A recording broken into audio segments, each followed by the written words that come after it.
আসলে আমরা কোনো জোট করার সিদ্ধান্ত নেইনি এবং আমরা কোনো জোট করব না, এটা আমাদের সিদ্ধান্ত। তাইলে কি করব?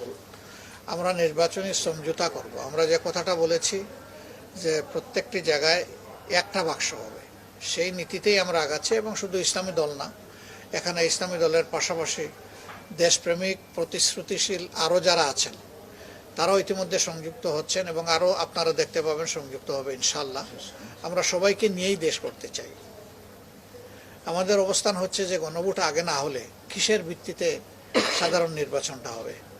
এই জন্য আমরা চাই গণভোটও আগে হোক এবং সনদ যেটা এটা তার আইনি বাস্তবতা খুঁজে পাক। আওয়ামী লীগ তো নিজেই নির্বাচন চায়নি, আপনারা কি জোর করে তাদের উপর নির্বাচন চাপাই দিবেন? তারা যদি নির্বাচন চাইতোই তাহলে 3টা নির্বাচন করার সুযোগ তারা পেয়েছিলেন, হাতছাড়া করলেন কেন? তারা তো নির্বাচনে বিশ্বাসী কথা প্রমাণ করতে পারেননি। এখন যে জিনিস তারা পছন্দ করে না সেটা যদি তাদেরকে উপহার দেন, এটা তাদের উপরে জুলুম হবে না? জুলুম হবে তাদের। আমাদের ইয়াং জেনারেশন এখন এই আপনাদেরই, আপনারা তো ভোটই দিতে পারেন নাই। আমরা না হয় জীবনে 2-4 বার ভোট দিয়েছি, আপনারা তো দিতেই পারেন।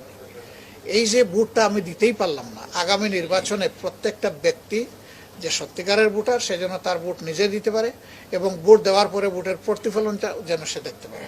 এখানে যেন অতীতের নোংরা রাজনীতির পুনরাবৃত্তি না হয় সেই ব্যাপারে আমাদের সবাইকেই সজাগ থাকতে হবে। বিশেষ করে মিডিয়ার চোখ দারুণভাবে খোলা রাখতে হবে এবং কেউ যেন এই মিডিয়ার চোখ এসকেপ করতে না পারে সেই ব্যাপারে আমরা আশা করব যে আপনারা ভূমিকা পালন করবেন। অতীতে যারা এগুলা করেছেন তারা কেউ অতি উৎসাহী হয়ে করেছে, আবার কেউ অতি উৎসাহীদের সাথে তাল মিলাইতে গিয়ে করেছেন। কিন্তু জনগণ যখন জেগে উঠে তখন আর কারো তাল জায়গায় থাকে না, তখন সবাই বেতাল হয়ে পড়ে। তখন জনগণের ইচ্ছারই প্রতিফলন হয়, ওনাদের যে ইচ্ছা সেই ইচ্ছার আর প্রতিফলন হয় না। আমরা এবার আশা করি আমাদের ভোটাররা 15 বৎসরের ক্ষুধার্ত, এই ক্ষুধার্ত বাঘের সামনে কেউ দাঁড়াইয়া পার পাবেন না ইনশাল্লাহ। ইতিমধ্যে কিন্তু জামায়াতে ইসলামী বিভিন্ন আসনে প্রার্থী ঘোষণা করেছেন, সেটি কি তফসিল ঘোষণার পর কোনো কারণে পরিবর্তন হতে পারে নাকি এটাই চূড়ান্ত? না, অনেক পরিবর্তন হবে, কারণ আমরা তো সবাইকে নিয়ে চলতে চাচ্ছি।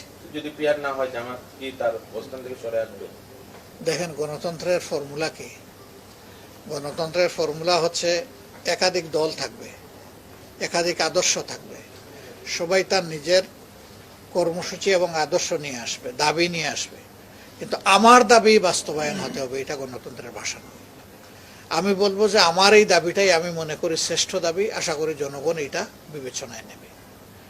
আমরা জনগণকে নিয়ে যা করি আমরা জনগণকে নিয়ে করব, জনগণের ইচ্ছার বিরুদ্ধে আমরা কিছুই করব না।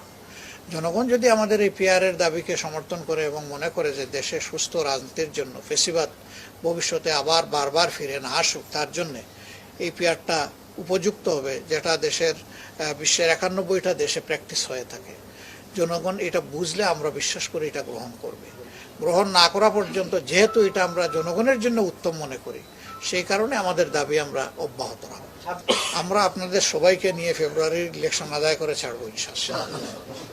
এটা দেরি হলেই বিভিন্ন ধরনের আশঙ্কা এবং বিভিন্ন ধরনের বিশৃঙ্খলা দেখা দেওয়ার পটেনশিয়াল থ্রেট আছে।